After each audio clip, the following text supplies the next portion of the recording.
given today's economy, any recent college grad would consider themselves lucky to have two viable options.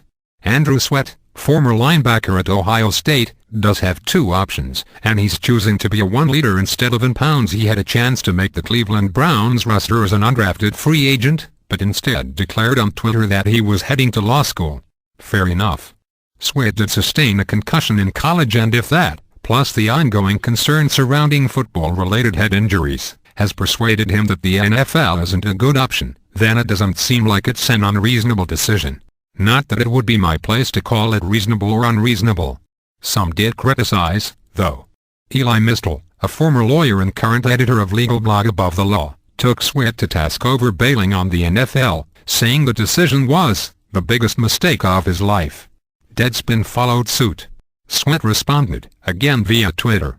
I suppose that does add another layer of sense to things.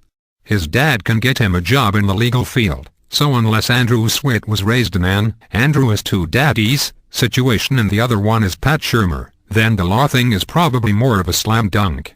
It would be hard to fault a guy for taking the sure thing. Of course, I'd say the same thing about following his dream to the NFL, too. But maybe that's just it. Maybe the NFL isn't his dream. Maybe he's like Judge Petrovsky and law was his destiny. In any case, good luck to him. Everybody's got choices to make about their future, and it seems like Andrew Sweat is in a pretty sweet position, no matter which path he chooses.